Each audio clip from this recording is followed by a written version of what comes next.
What's up, guys? Welcome back to the shop. In today's video we're going to be making a knife out of this. I'm going to be forging it by hand, and that's mainly because my hydraulic press decided to poop and the motor caught fire yesterday while I was working on something else for this week. So this week we're going to be taking this piece of about 500 layers of random Damascus. We're forging out a chef's knife. So I'm gonna be doing everything by hand. It's gonna be a hidden tank chef's knife, and I'm not sure how big of a knife I'm gonna get out of this, but this piece is a solid 6.5 inches, so probably about an inch and a half for tang, the rest for the knife. So I'm gonna get a pretty decent sized knife out of it. So let's get started. I'm gonna start forging this knife by forging in my tip. Forging in the tip is an art in and of itself. It's very difficult to do, and most people get fish lips, which is pretty much where, as you're forging it, the two tips start to bend over each other and make like a lip looking thing. That's why it's called fish lips.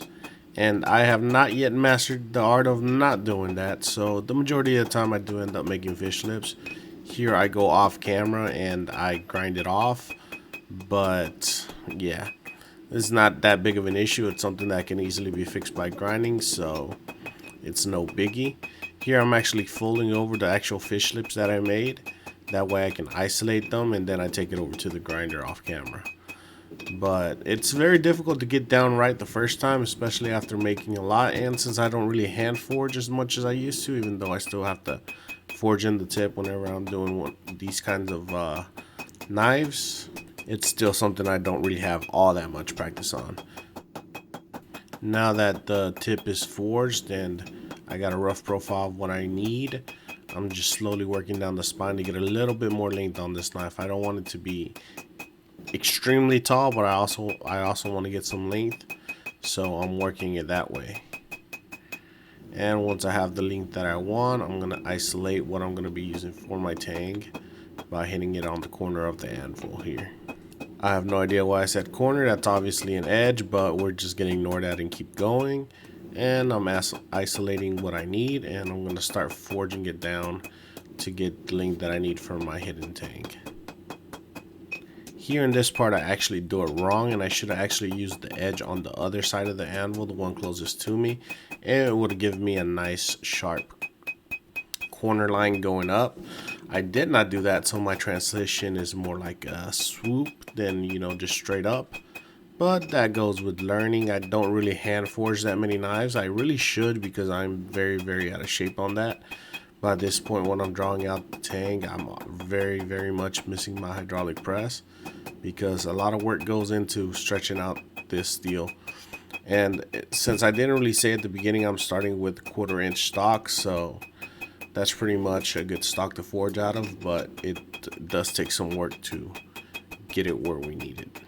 And now that we got our profile pretty much good and our tang is at a good spot, I'm going over and I'm just slowly working in the heel of the knife. I'm trying to bring it back out. That's because originally I didn't do it right whenever I isolated my tang, so I'm trying to bring that steel back, and I'm using a cross beam to do that. That way I can push the steel a little bit and try to recover some of that space. And now I'm just gonna forge in my bevels, thin them out, get a little bit more width on the knife, and at the same time start giving it a little bit of a bow, a little bit of a curve. And when hand forging, it's really important, especially on these kinds of knives, to try to get a good taper. So I'm also forging the top side and the center, but I'm taking turns going with the edge first, and then going up to the top, and then finally going in the center to, you know, give it a good taper all the way through.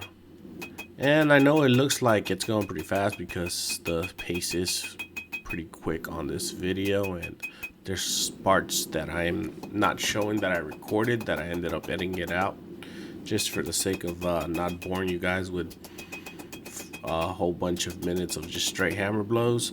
It took me about 2.5 hours to forge this guy, you know, between waiting for the knife to heat back up and just hammering it out. So it definitely brought my appreciation back up to the hand forging. I do like to hand forge every now and then, but man, it really does take it out of you. especially if you're not used to it. So props goes to all the people that like to hand forge, because I'm definitely not one of them. I definitely love my tools and love my heavy machinery. And here I'm just doing a whole bunch of planishing, try to get everything nice and even and get a nice good force finish on it. Here I'm gonna take my crosspeen and I'm actually just gonna start moving the material back. That way I have a nice comfortable choil area, I think that's what it's called. That's where your finger meets the back end of the knife. And I'm just trying to move that material, that way I don't have to just grind it off afterwards. So I'm moving it by hammer and it actually works pretty good. And I'm happy with the result. Now I'm just putting it on my maker's mark, which I put on the wrong spot. But here we have a rough knife. It ended up getting a little bit of that slow spot towards the spine right there where I'm grinding, but I thought it looked pretty cool, so I just kept it. And this is the first time I make a knife of like this shape, but I thought it looked pretty cool. So I mean, as long as it has a sharp edge, it's gonna be a knife. So that lets me have a lot of creative freedom with this, which is something I really appreciate from knife making. So far we're doing pretty good. I straightened out both sides and it's looking pretty good, but right towards the tip it starts taking a turn to the right. Yep, the right, yep. It starts taking a turn to the right. So, and it also follows along the edge. So what I'm gonna do is I'm gonna put it back in the forge and I'm just gonna lightly tap the edge over. Well, the whole tip. This whole section right here, I'm gonna slightly tap it over to straighten it back out. And then we'll continue with our grinding, make sure this guy's nice and clean.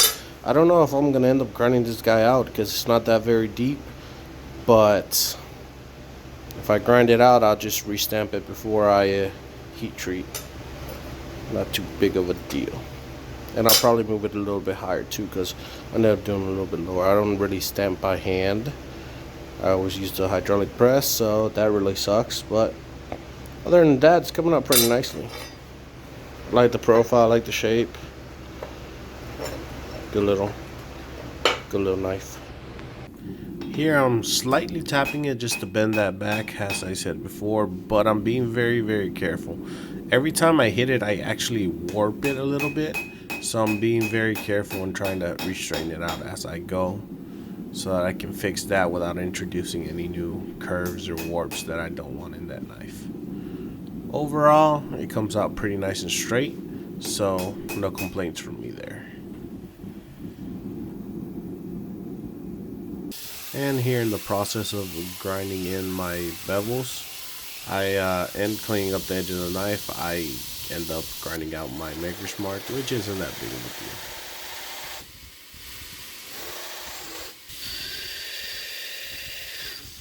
After I grind in the transition to the tang, I like to go in with the file and crisp up those edges, because once the knife is hardened, it's going to be very difficult to file that in. And we quench. A lot of people tell me that if my knives are actually hard, because I don't check them on video, but here I'm using a 65 Rockwell file and it's skating right on that knife. Alright, so we are out of the temper. The pattern's looking really nice in there, so I'm very excited about that. But we got a bit of a warp towards the tang and a little bit of a warp towards the tip, where it just curves off ever so slightly. So I'm gonna fix that with the carbide peen hammer, and I'll see what I do about back here. Probably carbide peen too. This isn't really hardened that much because it didn't really go into the oil from like here back, so I'll see what I do there. But overall, it's looking very sweet, very promising.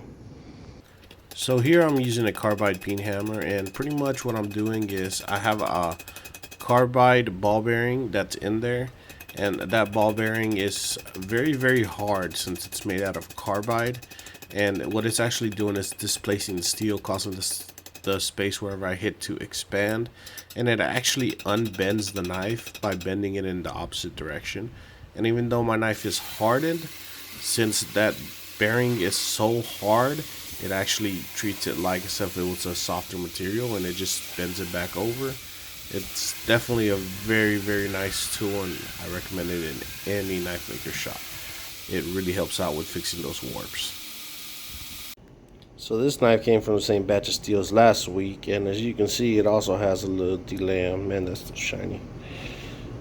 There we go. It also has a delam, so yeah. But I actually stacked this guy and re-welded it a couple times, so this must still be just a defect that the steel has since the first round, which really sucks. So I'm gonna experiment a little, and I'm gonna take my wheel and do an S grind on it and see if I can get that DLM out, and I'll match it on the other side. Because in reality, this thing has a really beautiful pattern on it, and it'd be a shame to get rid of such a nice little knife. So we're gonna give that a try. I'm gonna finish it off with the 120. I was trying to grind some of it off with the 60 grit, but I'm gonna hit it again with the 120, and then we'll hit it with the wheel. So I was really worried about doing this because I have zero experience with doing any kind of hollow grinds or even any kind of fullers, so I definitely don't have much experience, if any at all, here. So I'm trying my best not to mess it up. Alright, so after a lot of struggle and headache, I got it pretty much where I want. Everything's nice and straight. I cleaned up the delam I had. This one looks a little bit smaller. I might hit it again. I'm pretty much where I need to be for hand sanding, but one thing I want to tell you guys before I went on to hand sand, and I probably won't be able to go over on the voiceover, is that 6-inch wheel is too small for this. I got a 6-inch wheel, that's what I was using, that's the biggest wheel I have. That is way too small for this, so I'm probably going to be looking into getting a bigger wheel so that I can use for doing hollow grinds in the future. So definitely let me know in the comments down below, if you are a maker, what size wheel you recommend, and I'll look into that, because well, fullers seem pretty cool, but that wheel is way too small. And since my knife is already extremely thin, I didn't want to overdo it, so I didn't go too far. And this is after I've already ground the edges again, so it was already fairly thin, and I ground the edges back down. That's why this got smaller. But overall, it's looking pretty good. I'm having high hopes now. I just gotta tweak a couple things on the hand sand, and we should be good to go. I'm very happy about being able to fix that, though, even though it looks like crap. But I blend in the lines and they'll all disappear.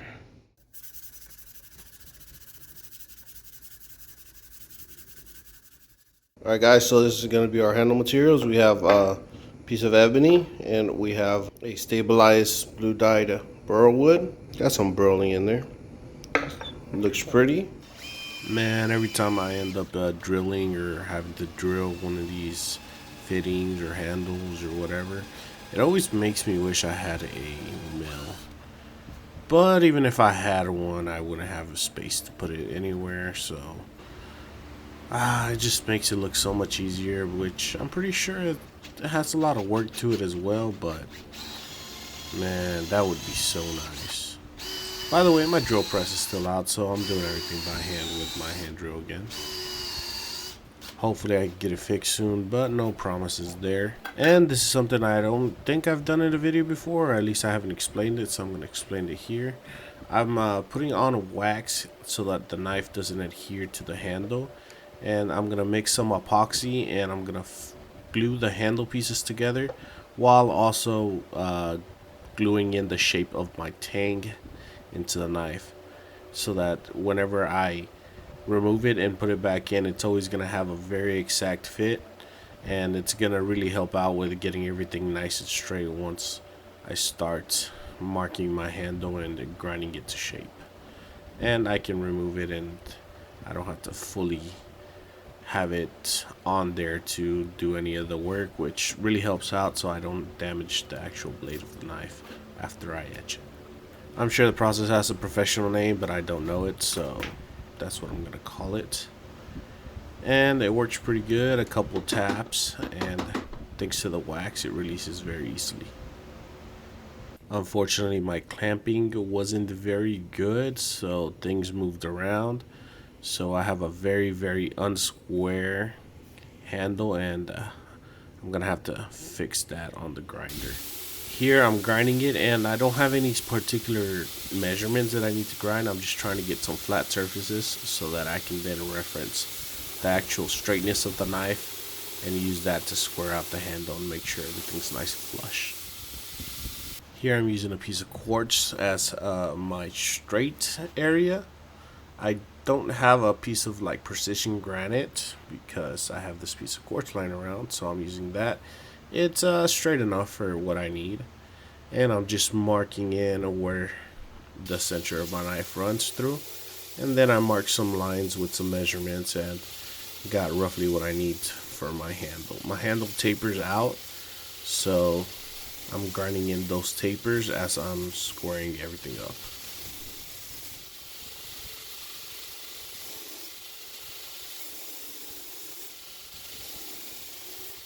After that, I've gone on ahead and scribed some new lines with some new tapers, and I'm just taking it to the bandsaw to get rid of the majority of that. That way I just make less dust whenever I'm grinding. And to the commenters that always say, watch out for your fingers, don't worry, I'm being very careful. Trust me, I definitely care about my fingers more than you care about my fingers. Especially because I've definitely rubbed my finger against a running belt, and that hurts a lot, so a blade just doesn't sound like a good time. And here I have some new scribed lines, and all these is for me to knock off those corners and get it to relatively the shape that I want. I don't go with hard lines on my knife. I always like to make those straight lines, and then I kind of blend them in a little bit while still you can tell that line was there, but at the same time it's not like a sharp line. I don't know, it just feels more comfortable in my hand, so I like to do that, and it's just easier to do for me as well, so I go that route. Since these videos I try to knock them out as fast as I can and, you know, make a nice knife but also make a quick knife, it's important for me to save time wherever I can. And here I'm using some CA glue to fill in some holes and voids that my handle has. The handles are made out of wood, so they're not going to be perfect. There's going to be voids and stuff that happens. So whenever something like that happens, I just like to fill it in with some CA glue and sand it back flush, and we're all good. So now it's time to dip it in acid and see what kind of end result we get. And it's really hard to tell because the pattern is so fine, so you'll definitely get a close-up at the end of the video. But here's where I like to ask you guys to like, comment, and subscribe. A lot of my viewers aren't subscribed, and yeah, that really hurts my feelings. So if you don't want to hurt my feelings, you should definitely subscribe. And if you do want to hurt my feelings, bro, why? Just subscribe, and I would be a very happy camper. Here I'm making some notches so that I can glue up my handle. And here's a very cool thing. I made this while I was doing this knife, but I didn't record it because I was just in such a hurry to get it done. But it's just two pieces of steel with some leather in between glued up, and I'm just using it to hold my knife since my previous jig that I used, well, not even jig, just clamps to hold it, didn't really do a good job. So from here moving forward, I'm going to be using this. I do want to adapt some more things to this, but for the sake of getting it done quickly, it's kind of not exactly what I wanted, but it definitely will get the job done. And remember, since I already have the tang basically embedded in here, it doesn't really need a lot of epoxy, so the majority of it is going to come out, but it definitely ensures a good glue up. And I'm gonna get rid of some of the excess, and here's where this thing comes in handy. I'm just gonna clamp up to it. For the future reference, I do want to add some all thread, that way I can tighten it with all thread instead of having to use clamps. But yeah, that's pretty much it. Very simple, and it worked very well. Here I'm just sharpening up the knife so that I can do my very famous paper cut test, and hopefully you guys enjoy.